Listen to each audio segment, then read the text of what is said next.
Dagdas novada domes ēkā no 7. marta darbu uzsākusi SEB bankas Dagdas filiāle. Banka atrodas bijušās Krājbankas telpās. Līdz darbības uzsākšanai telpas pamatīgi izremontētas un tagad iegūšas jaunu plānojumu. Bankas darbinieki pieņems klientus 3 dienas nedēļā – trešdienās, ceturtdienās un piekdienās. Pārējā laikā klientiem būs pieeja bankomātam, kurā varēs gan iemaksāt, gan izņemt skaidru naudu. Un tas pieejams no 7 no rīta līdz 11 vakarā. Tad pirmas domes durvis ir vaļā, un jūs varat brīvi piekļūt bankas telpas, kur jūs varat izmantot bankomātu, lai izmaksāt vai iemaksāt naudu savā kontā. Turpat arī atrodas SEB bankas, e-bankas vai internetbankas termināls. Uzreiz nolikt savā konta skaidru naudu un turpat pie internetbankas termināla pārskaitīt to, ja tas ir nepieciešams. 3. aprīlī SEB bankas pārstāvis prezentēja banku novada pārvalžu vadītāju sapulces ietvaros un iepazīstināja ar tās vēsturi un attīstību Latvijā, kā arī ar pakalpojumu klāstu, kuru piedāvā gan fiziskām personām, gan uzņēmējiem un zemnieku saimniecību vadītājiem. Ir sagatavoti speciāli piedāvājumi tieši zemnieku saimniecībām, kur ir iespēja dabūt konta atvēršanas pavelti, kā arī pārskaitījumus un dažus citus pakalpojumus ar atlaidēm vai bezmaksas.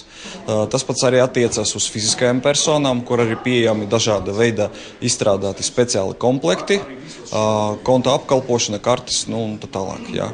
Arī gribētu pieminēt par mūsu dzīvības apdrošināšanas pakalpojumiem, kurus mēs piedāvājam izmantojot mūsu meitas uzņēmuma SEB dzīvības apdrošināšanas kompāniju. Laipni gaidīti pēc visa veida finanšu pakalpojumiem un padomiem tieši SEB bankā. Daumans Smēļa, Edgars Rukmanis, Dagdas novada televīzijas studija Ezerzeme.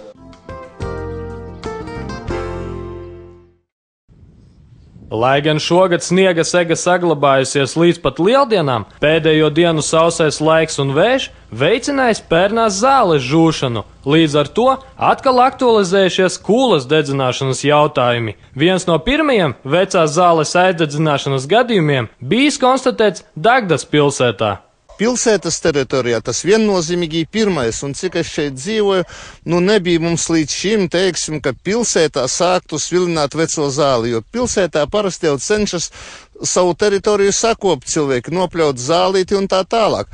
Bet, protams, situācija šeit varēja būt ļoti bīstama izveidoties, jo bija vējš vakar un paliels vējš tāds, un tuvojās jau saimniecības ēkām ugunsgrēks, un dzīvojamā ēka arī ir blakus. Neskatoties uz to, ka šoreiz ugunsgrēks neizpostīja plašas teritorijas un īpašumus, Dagdas novada vides inženieris norādīja, ka īpašumu sakopšana šādā veidā nav pareiza, un kaitējums tiek nodarīts arī dabai. No vainīgās personas var piedzīt ar kūlas dzēšanu saistītos izdevumus un dabai nodarītos zaudējumus. Zemes īpašniekam vai objekta īpašniekam ir jārada tādi apstākļi, kas neveicinātu ugunsgrēku izcelšanos, teiksim, konkrēti gar ēkām, mājām, 10 metru platā joslā ir jāatbrīvo no vecās zāles, teiksim, lai nav kultūra augu atliekas, kas varētu veicināt šo ugunsgrēku izcelšanos. Un tas ir viņa pienākums, teiksim. Un arī administratīvo pārkāpumu kodeksā, teiksim, 179. panta 4. daļa paredz, ka vainīgo personu var sodīt no 200 līdz 500 latiem. Vai arī pat paredz administratīvo arestu uz 15 diennaktīm. Diemžēl lielākā daļa kūlas dedzināšanas gadījumu ir ļaunprātīgas darbības rezultāts, tāpēc pierādīt vainīgo personu ir gandrīz neiespējami. Jāatzīmē, ka administratīvo sodu var piemērot personām no 14 gadu vecuma. pierādīt konkrēti, kura ir vainīga persona, tas ir gandrīz neiespējami. Manā praksē tādi gadījumi, varbūt 1-2, kad varēja, teiksim, atrodot kaut kādus lietišķos pierādījumus, varēja pierādīt, kas to ir dedzinājis. Pārsvarā vienmēr mēs rakstījām neuzmanīgi apiešanās ar uguni un vainīgā persona nav zināma. Latvijā uz 10. aprīli jau reģistrēti 700 kūlas dedzināšanas gadījumi, tikušas bojātas dzīvojamās un saimniecības ēkas. Diemžēl uguns prasījusi arī cilvēku upurus. Dagdas novada vides inženieris brīdina iedzīvotājus, ka uguni nav tik viegli kontrolēt un bieži vien nelaimes notiek, jo iedzīvotāji novērtē par zemu iespējamos riskus. Un es tā gribētu vērsties pie iedzīvotājiem, ka būtu ļoti uzmanīgiem, jo katru gadu, teiksim, nodeg gan dzīvojamās ēkas, gan saimniecības ēkas, iet bojā cilvēki pat sadeg, bet gadu no gada tas turpinās. Es nezinu, kādu vēl vajadzētu kādus prevencijas pasākumus, jo viss it kā likumdošanai ir paredzēts. Ir tikai vienkārši tie ir jāievēro. Daumans Smēļa, Edgars Rukmanis, Dagdas novada televīzijas studija Ezerzeme.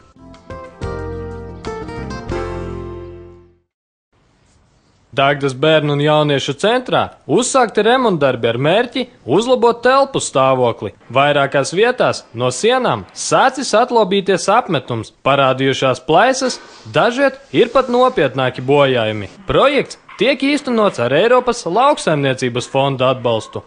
Mēs plānojam saņemt finansējumu apmēram 6000 latu apmērā. Bija vajadzīgs telpu kosmētiskais remonts. Tāpēc arī tur aizies apmēram 4000 latu. Centrā ļoti populāri ir tas, ka jaunieši organizē bērniem dzimšanas dienu. Un dzimšanas dienas svinēšana ir ļoti populāra centrā.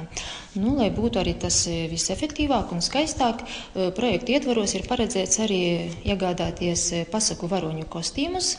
Un vēl projekta rezultātā būs ierīkot arī istaba, telpa priekš tieši jauniešu biedrības Dagne biedriem, kur arī tad viņi sanāks, būs sapulces, viņi jau to sen tā gaidīja, un tad beidzot būs viņam arī sava istaba. Centra sporta istaba piedzīvos pamatīgas pārmaiņas. Tā kā jauniešiem patīk nodarboties ar sporta dejām, tur tiks ierīkota spoguļsiena, lai palīdzētu uzlabot deju soļus un horeogrāfiju. Dagdas bērnu un jauniešu centra vadītāji atzinīgi vērtē jauniešu iesaistīšanos remontdarbos. Viņi palīdzējuši atbrīvot telpas, izvācot mēbeles. Liels paldies jauniešu biedrības Dagne jauniešiem, jo viņi bija tie, kas palīdzēja atbrīvot telpas, nesām mēbeles, un arī es domāju, ka arī visus tos uzkopšanas darbus viņi, protams, jo tā ir viņu māja, un viņi nāks palīgā. Dagdas bērnu un jauniešu centra telpu kosmētisko remontu plānos pabeigt šīs vasaras laikā. Vietējie jaunieši iegūs jaunas telpas, kur radoši izpausties un rīkot dažādus pasākumus. Daumans Smēļa, Edgars Rukmanis, Dagdas novada televīzijas studija Ezerzeme.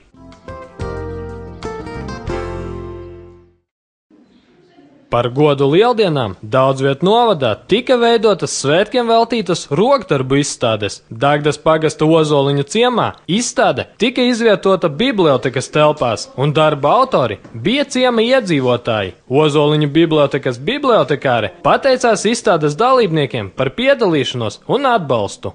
Дарба авторы вообще у нас будут, наверное, все на выставке здесь. Идея моя, это было выставки. И, конечно, поддержали меня читатели очень. Visi darba autori būs izstādē. Ideja bija mana, tomēr jāatzīst, ka lasītāji šo ideju ļoti atbalstīja un aktīvi piedalījās tās veidošanā. Veidojam izstādes arī Ziemassvētkos un Līgo.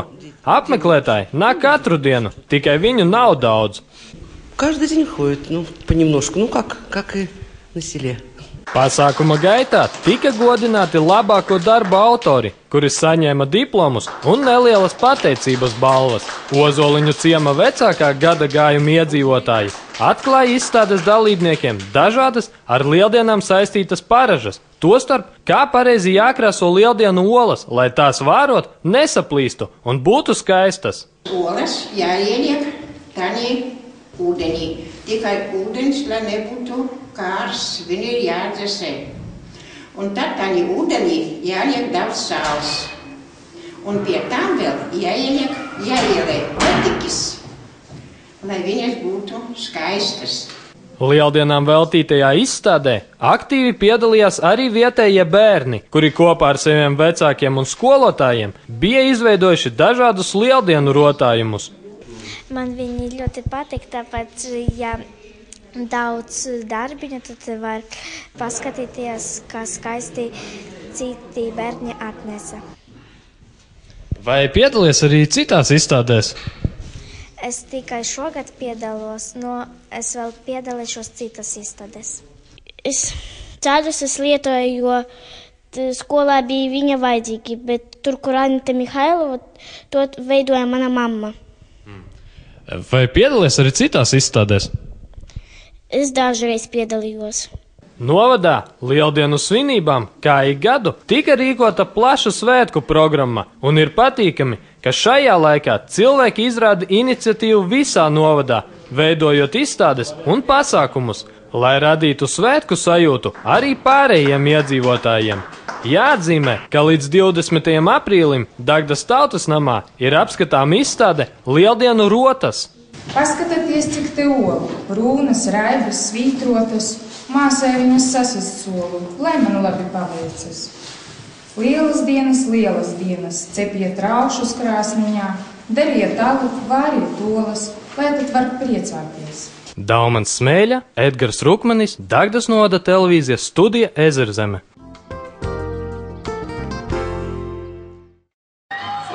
Rēzeknē organizētajās Latgales mēroga hip-hop un breakdance sacensībās 31. martā piedalījās arī Dagdas komanda, pašiem par pārsteigumu deju šovā izcīnot Latgales kausu. Deju komandu sacensībās, kurās komandas sacenšas viena pret otru, viņi saņēma 2. vietu. Hot Penguins dalībnieki jau vairākus mēnešus darbojas bez trenera palīdzības, tāpēc gandarījums ir vēl lielāks. Sasniegums motivējas turpināt veidot jaunus deju priekšnesumus un piedalīties sacensībās arī turpmāk. Jā, es biju ļoti pārsteigta. Mums tas bija vispār tik negaidīti. Sauca visus, un mēs tā pēkšņi. Tas bija tik forši tādas emocijas un liels uzplūdums. Mēs bijām patīkami pārsteigti, jo mēs, var teikt, gadu nepiedalījāmies nekur. Un tas bija tiešām tāds negaidīts prieks, ka guvām gan 2., gan 3. vietu. Noteikti mēs vēl gribam tagad piedalīties gan laikam aprīlī, ja nemaldos, būs sacensības, un mēs redzējām daudzus piemērus, kā mazie veidoja šovus, un gribam paši arī kaut ko mēģināt un palīdzēt taisīt kaut kādus šovus. Sacensību programmas horeogrāfiju komandas dalībnieki veidoja treniņu laikā Dagdas bērnu un jauniešu centrā, kā arī mājās, lai uzlabotu savus deju soļus. Es jau trenējos apmēram gadu, un dēļ šitiem sacensībām mēs trenējamies apmēram nedēļu. Kādā veidā izdomā jaunus trīkus, ja tā varētu teikt? Skatos no interneta, un vēl, kad treneris atbrauc, arī mācos no viņa. Dagdas jaunieši jau piedalījušies vairākos novada pasākumos, tāpēc zināma pieredze jau iegūta, lai turpinātu pārstāvēt pilsētu arī turpmāk. Komandas dalībnieki iedrošina arī citus novada jauniešus veidot līdzīgas deju grupas un pārstāvēt savus pagastus. Mūsu tā jau, piemēram, grupā ir 7 cilvēki, 8, kā kuru reizi gadās, un paši jau šaubos, ka ņemsim vēl klāt, ja vienīgi aizies, bet noteikti vēl vairāk grupu var veidot. Latgales kausa 2012 bija pirmais lielais mūsdienu deju pasākums, veltīts ielu kultūras dejām. Sacensības notika kategorijās hip-hop, breakdance un street dance show, kur dejotāji uzstājās 3 vecuma grupās. Deju cīņas, jeb crew battle, notika uz 2 deju laukumiem. Jāpiebilst, ka Dagdas komanda startēja junioru vecuma grupā. Daumans Smēļa, Edgars Rukmanis, Dagdas novada televīzijas studija Ezerzeme.